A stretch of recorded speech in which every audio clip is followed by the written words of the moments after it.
What's next for Sheen Gurrib?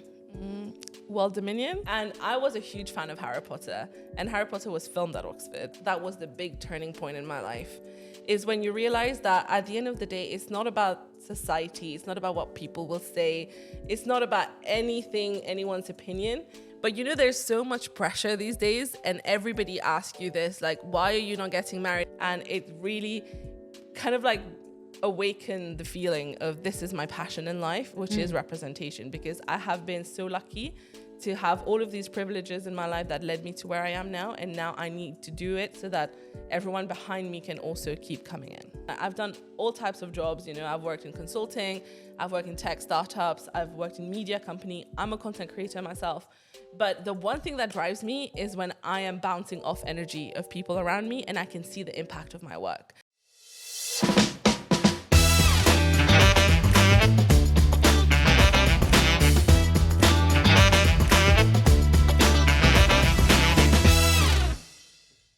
Welcome to Women of Wonder by Rima Mahajan, or Wow Women as we lovingly call it. This is our initiative to bring to you stories of empowered and ambitious women so that we can all take inspiration from them.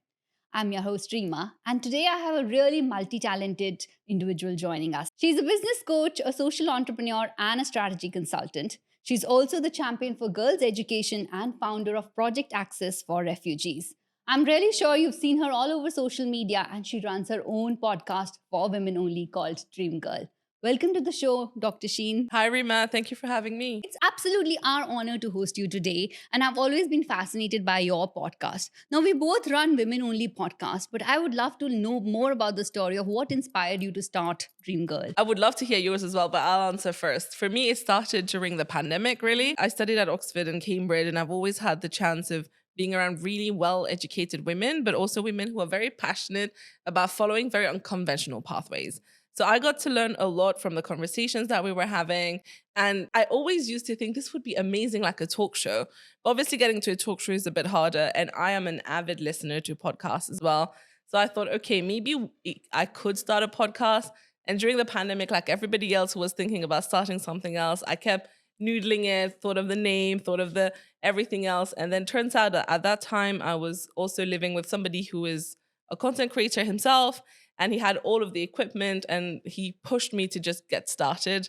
And that's how Dream Girl was born in 2020. It's been almost more than 3 years of your journey, isn't it? How do you choose the topics and the guests for your podcast? We have a general theme of the podcast, which is really trying to understand how women pursue different careers and how do they not just do what we have been trained to do, you know, just like go to university, get into a corporate job, like both of us went into consulting, you know, just the classic route. But I want to showcase how it's quite easy, not easy in the sense that there's no hard work, but easy to do things that you want to do if you put your mind and hard work to it.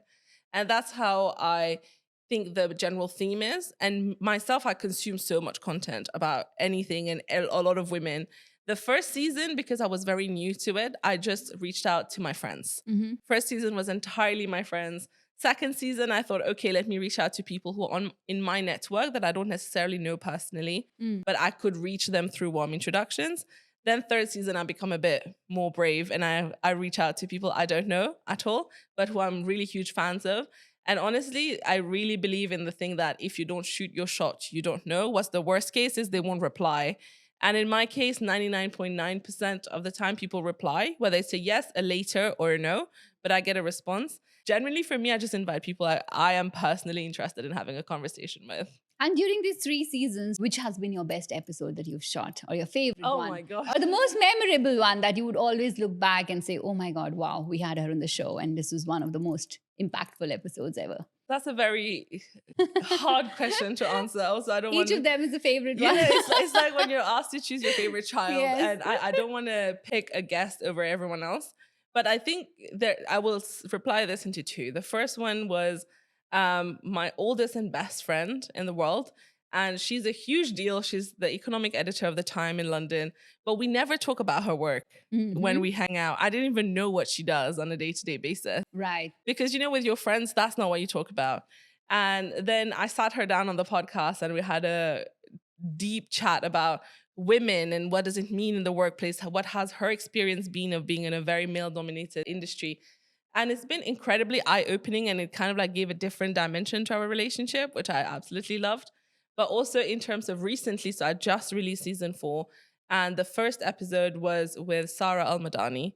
And Sarah is an absolute sweetheart. We met online and we became best friends, and she's taken me in as her little sister, and I absolutely love her for that.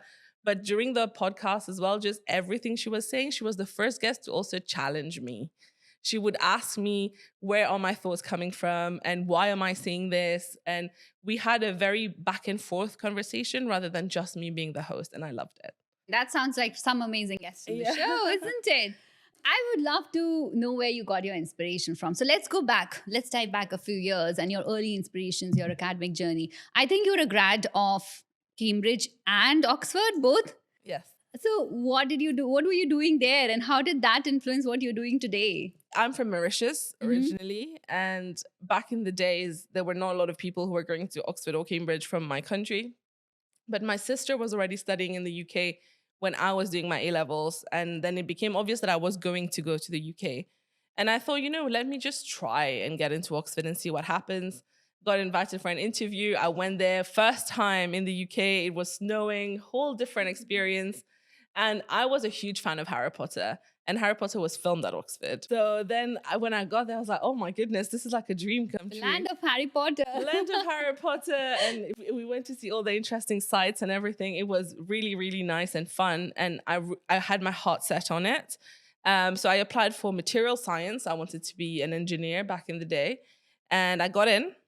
And it was a very big thing that I achieved personally. And I was very happy with it. It was really hard, 4 years, but also really fun.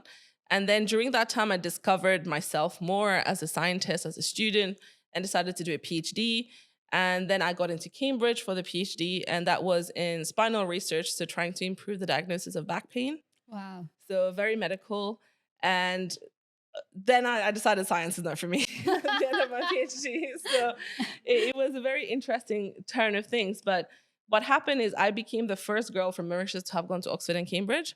So then they started pushing me a lot more to help others get into Oxford and Cambridge. And that's when my journey started with representation and making outreach for women and girls. And it started with girls in education. And this has definitely shaped my journey from there on. But of course, it's also taught me so many life skills that are now transferable in any other job that I do. And it really kind of like awakened the feeling of this is my passion in life, which is representation, because I have been so lucky to have all of these privileges in my life that led me to where I am now. And now I need to do it so that everyone behind me can also keep coming in. So you work with a lot of girls, right? Yes. Empowering them. And, I know a lot of your projects are around giving them opportunities and bringing them forward. Talk to me about some of these favorite projects of yours and how you build that, army of women and empower them with you. Okay, so I think the first one is probably from a very long time ago. That was when I was at uni still. And we started something called Women in Physics. So one problem the university was facing is, even though it was Oxford University, where they get thousands and thousands of applications, is that they don't have a lot of girls who apply for physics. And then we were wondering why. And they kept bringing in a lot of schools, getting them to come, look around the labs and everything. Then I was like, why don't we just ask the girls, that are coming, why are you not tempted to apply? And they were like, but there's not one girl in sight in the labs. So we can't ask anybody anything. So that's when we decided, okay, how about we do a special day where we call in all of the girls only school, bring them in, show all the women professors in physics, show all the PhD students who are female, bring them all in for like a Q&A. And that room was not quiet at all. Everyone was just asking questions over question after question. And that year, the acceptance rate became almost 50-50 for girls and boys, which was a huge accomplishment for the university. The impact you created, right? So it's just about showing, it's not even doing anything else. And the people are there. It's just that we didn't think actively of showcasing them. So that's definitely one that's really close to my heart. Giving those girls the opportunity to come in, see what in reality it looks like, and you can see how many of them applied after that. Brilliant. Congratulations. Thank you. I also would like to know about this Project Access for Refugees. What exactly is that? Yeah, so that was a little bit in a different avenue. So Project Access itself, it's a huge charity organization that exists across the world. And what they do is try to support kids who are in school who have technically they are not from backgrounds who are very well represented in universities. And they have very small niche teams, for example, one that would help kids in India, kids in Africa, and it would just be very geographic centric. And I was working with them just helping girls. And then we were thinking one day, one of the students who applied was a girl, and she was of refugee background, but in the UK. And when I was speaking to her, she was like, yeah, I technically live in the UK, I have residency, but if I apply to university, I have to pay international student fees. And obviously they're refugees, so they don't have the abilities for this. And she was saying there are no scholarships or anything that are specific to her case. And that's when the idea started. Then I spun out Project Access for Refugees, and we started by helping a little pilot group of like 11 students who are in the UK from refugee backgrounds, and tried to get them in. And we started fundraising to see if we can get scholarships for them. And eventually the university absorbed this. So now the university gives one sponsored seat for a Wow. refugee Brilliant. every year. Yes. Yeah. And also Stormzy got involved. So it was just a whole thing. So, Sheen, I've noticed you do a lot of work with the mission to raise awareness, whether it's with girls, whether it's with refugees. How do you get the energy? I think for me, going back to my personal story, when I realized that I became the first girl from Oxford to go to Oxford and Cambridge from Mauritius, it really did not sit well with me because I thought, how? It's so late. Like, there must have been other people who were smarter than me who could have done it better. But then I became very aware of what is privilege, what are different access opportunities that people have. Mm-hmm. And then it just became, a bit of a mission. I can't explain why it's my mission, but I felt very strongly about it. And then it just really drives my day. And that's the thing, like I've done all types of jobs. I've worked in consulting, I've worked in tech startups, I've worked in media company. I'm a content creator myself. But the one thing that drives me is when I am bouncing off energy of people around me and I can see the impact of my work.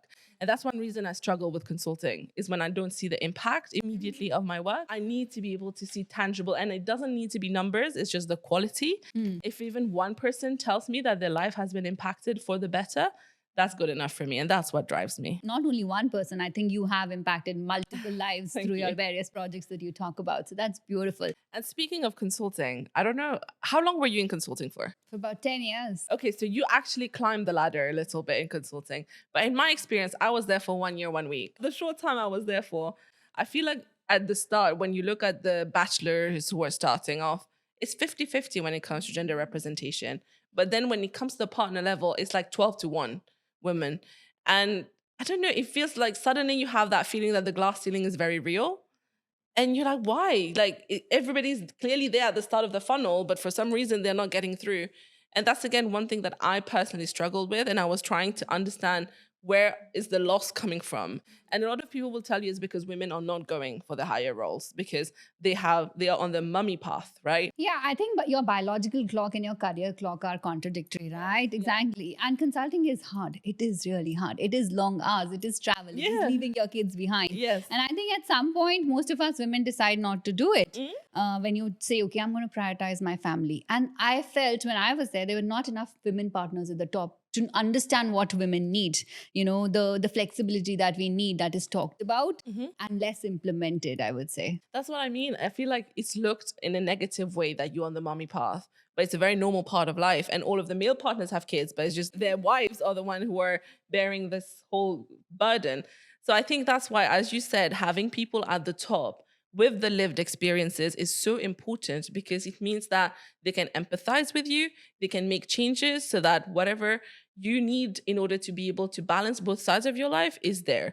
And I think that's the main thing that's missing, because there's no one at the top to advocate for you. So then everyone who's trying to make it is struggling, and then they leave. They will go other places, even though they might not want to. And I think it's just such a shame, because women are such badasses, especially in consulting. I feel like when you see them hustling and presenting something, it's just incredible. And I loved it myself. And if it wasn't for how time consuming it is and it takes over your whole life, and if you are not ready to dedicate the rest of your life to consulting, it means that you're not a good fit. And that's just a shame. And that's why I think we need more women at the top in order for women to keep ascending. You know, the glass ceiling is very real. Yeah. It is talked about, but it is there, and it still needs to be broken by a lot of women out there to reach the top. 100%. And I think one thing we need to keep in mind as well as the ones who are breaking the glass ceiling or opening those doors is to make sure that that door remains open for everybody behind us. Talk to us about your different career aspects, right? Being a content creator on Instagram, YouTube, you have a thriving channels on both the platforms. How do you use these channels for leadership development or for impacting people? What are the missions for this channel?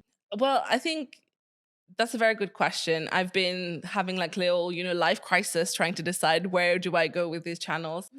And, because I have so many pots around me and I have so many interests, but they all come under the one umbrella of development, I think. And it is professional and personal development, especially for women.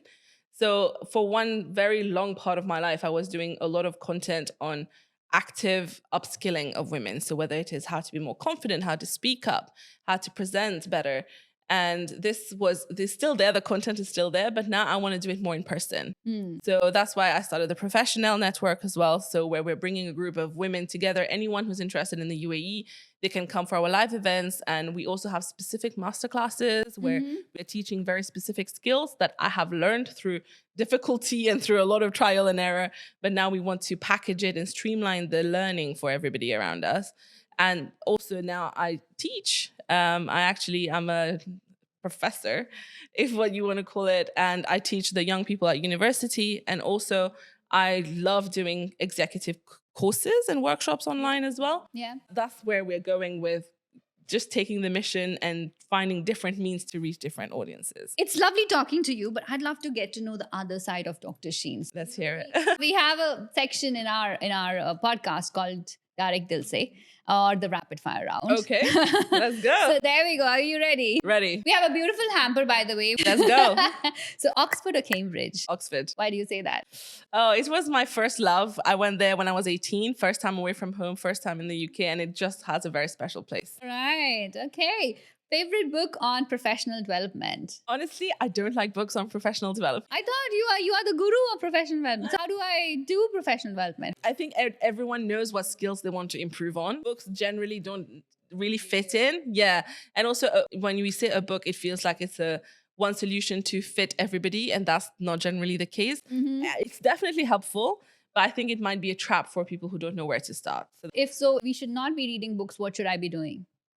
I think you should do like a lot of journaling to understand first what the problem is. Where do you think you'll have a lacking? Right. And then there are many other resources that you can find online, YouTube videos, you can read online, find the right thought leader on it. And of course, if there's a specific book that's addressing whatever you're trying to improve, go for it. Brilliant.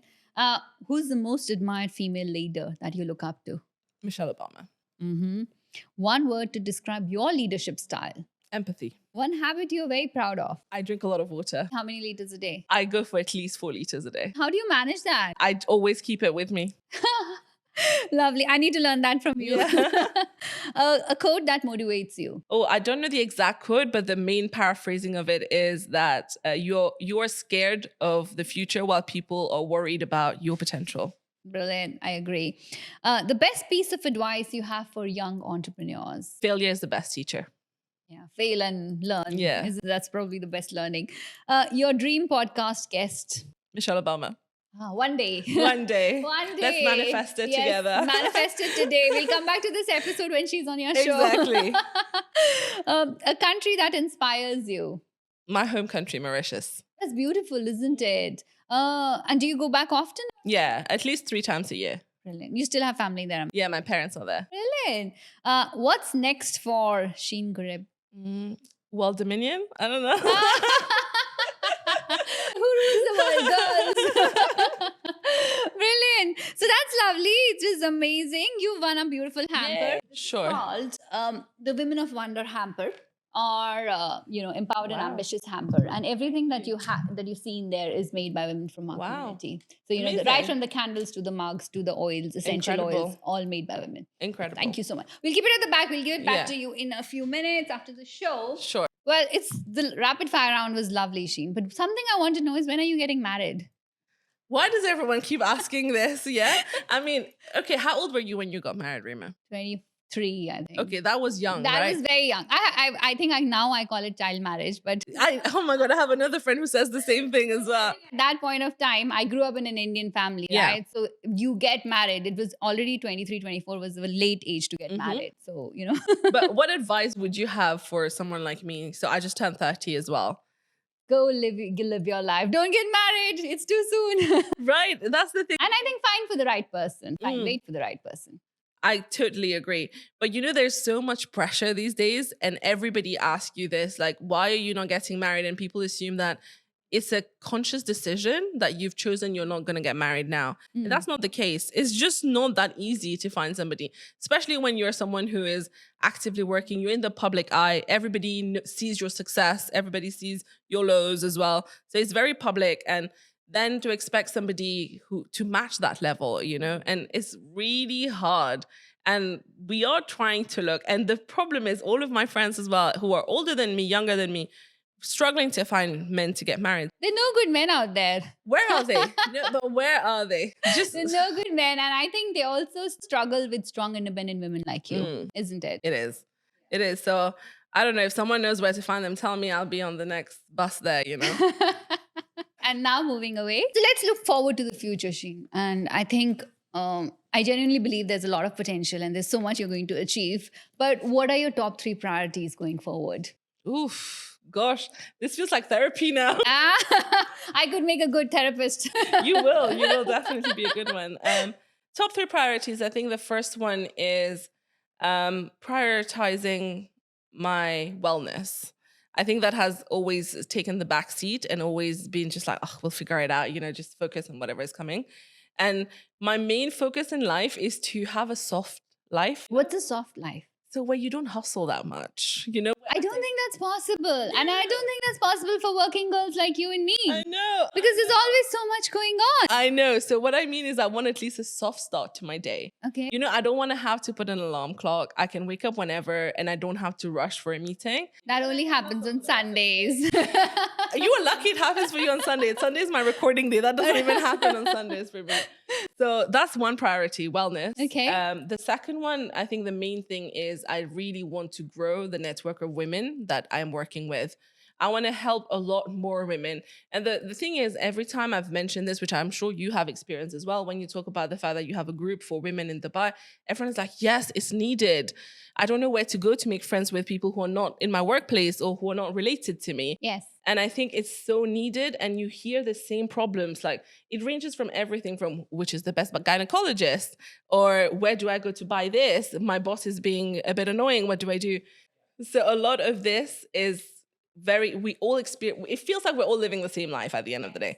So what's the point of it if we're not coming together to help each other? So that's one thing, growing that network of women that I'm helping. And the third thing is really discovering kind of like what my mission is more in a more concrete way. Right now, I'm doing it in so many diverse ways and I love it, but I do want to see how they would all come together and culminate into a clearer path to my mission. Well, we wish you all the best for that. Thank you. It's been lovely talking to you. We have a lot of women watching this podcast, isn't it? So what's your message for all the Indian women in Dubai who would love to see you on a show, and what would you tell them? What message do I have is, honestly, I think believing in yourself is huge. And for me, that was the big turning point in my life, is when you realize that at the end of the day, it's not about society. It's not about what people will say. It's not about anyone's opinion. If you know what you want to do in life, just step out and try and do it. And you will see how people rally to help you. The right people will rally to help you. And also you will discover yourself and you will grow from it. And there's nothing better than living your truth in life. So please go ahead and discover what you're meant to be doing and do it. Brilliant. So discover yourself, believe in yourself, and spend time in self-care. That's the message from our guest today, Dr. Sheen. It's been lovely talking to you. If you enjoyed this podcast, please like and subscribe this channel, and we'll be back with another Women of Wonder very, very soon. Namaste.